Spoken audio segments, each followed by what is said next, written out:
Today, we are going to talk about the deadliest plagues that have haunted humanity throughout the ages.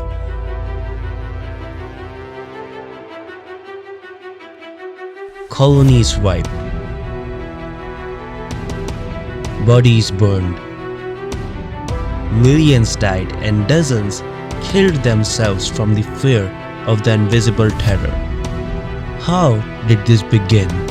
Who was behind it, and what was the impact? Find out on our channel, The Curious Corner.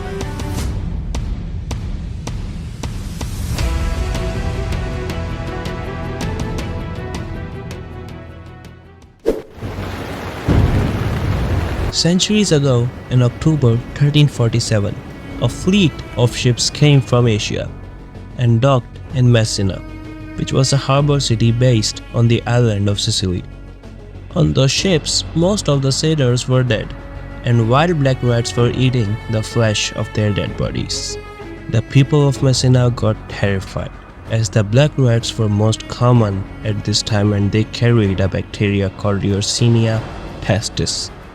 The Sicilian authorities immediately ordered them to leave, but it was too late.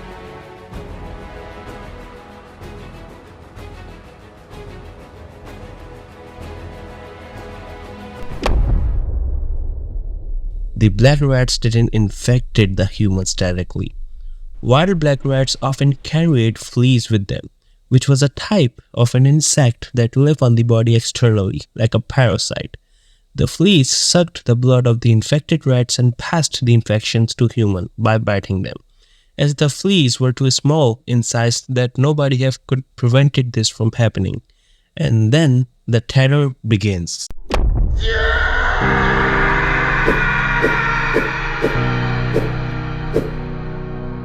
The victims of this infection had black blotches on their skin, were unable to tolerate light, and were kept in darkness till they died.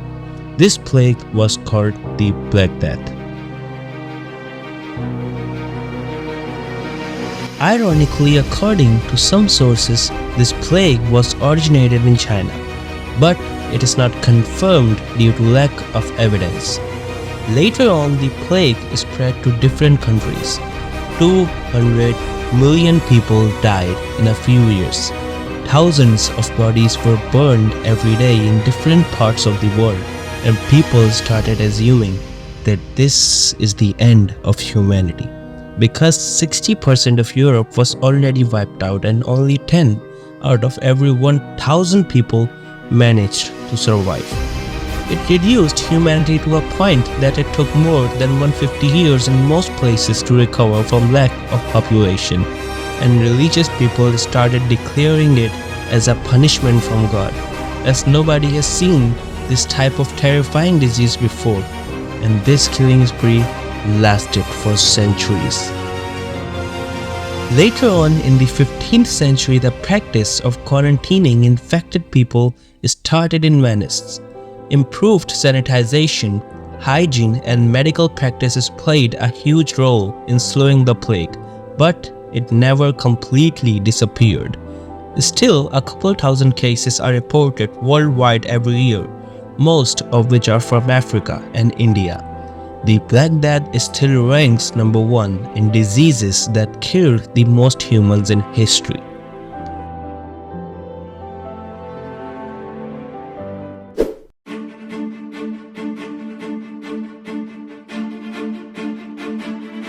It was the time of World War I. 30 nations declared war between the years of 1914 and 1918. Thousands of soldiers were marching together for the past 4 years, consistently fighting in a battle.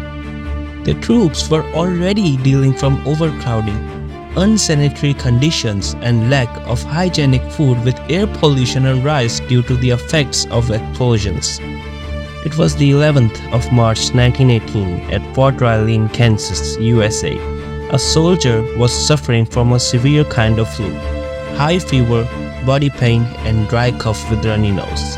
Everybody thought that it was a random flu, but the medications and remedies were not working on him, and within a week, more than 500 men were admitted to the camp hospital with the same condition. Soon after, the army reported similar outbreaks in Virginia, South Carolina, Georgia, Florida, Alabama, and California. The flu at first seemed to target only military personnel and not civilians. That's why different nations tried their best to hide their situations, and the news of the flu was overshadowed by current affairs, such as the battles in the Europe. But later on, the virus attacked everyone similarly, and it became impossible for nations to hide their situations. Spain, France, Great Britain, and Italy were the main victims of this virus. However, the condition of people in Spain was the worst, and it was the only country hit by the virus that was not involved in World War I. The people started to believe that this virus was originated in Spain and named the virus the Spanish flu. More than 80 million people died from all over the world, with more than 670,000 people from the United States alone. It's more than the casualties of World War I and World War II combined. The war spread the flu rapidly throughout the globe and caused difficulties for the existing soldiers who were not dead but were infected. These soldiers lost their will to live because of severe body pain, headache, and high fever, unable to fight a battle. 2 years later, the pharmaceutical companies came up with a vaccine to fight the Spanish flu, but it was too late, as the virus disappeared itself.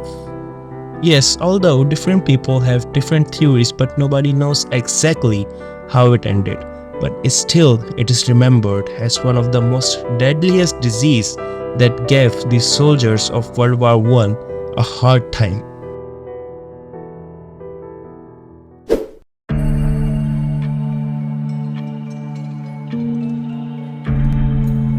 It was the time of 6th century.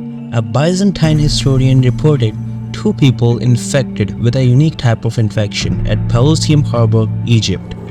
As most diseases at those times were spread through the harbors, the authorities did their best to take safety measures, but just like the Black Death plague, it also infected through black rats, as this disease was the elder cousin of the Black Death.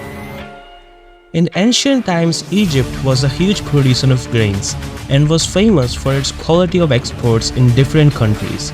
Therefore, Egypt became a feeding ground for the infected rats, and the countries who were used to import grains from Egypt also got this plague with the grains. Just like Constantinople, which is now known as Istanbul, the capital of Turkey, they imported large amount of grain from Egypt and got infected black rats as a free gift. The plague was killing 10,000 people daily in Constantinople, and because there was no room to bury the dead bodies, people often let them lying in the open, and the entire city smelled like the death. Justinian was the ruler of the Byzantine Empire in Egypt. The plague wiped out most of the people from farming community. The ruler Justinian showed no mercy towards them and didn't refrain from demanding annual tax from people. Instead, he increased the taxes on people and also made them liable for the tax amount of people who were dead, as the ruler was using all the taxes he can get from people for wars in Italy and in the construction of churches such as Hagia Sophia. The plague still caused tax revenues to decline. No matter how many policies Justinian applied to the people, the massive number of deaths and reduction of agriculture and trade was causing troubles. So the ruler came up with a solution and seized the assets of the dead people, instead of letting their family members have them. That's why the people named this plague the Justinian Plague. The victims of this plague had swollen lymph nodes just like the Black Death plague. Delusions, nightmares, headache, and abdominal pain were some of the very few symptoms the victims of this plague experienced. While it took 4 to 6 days for a person to die from this plague, some people would die immediately after the infection, and approximately 200 million people died in a few years. 40% of Constantinople was wiped out. The plague lasted for 200 years, and according to many sources, this plague was also originated in China, but still it is not confirmed. Nobody knows exactly how the plague of Justinian ended, but still it is remembered and written in the history as one of the most deadliest plague that endangered the humanity.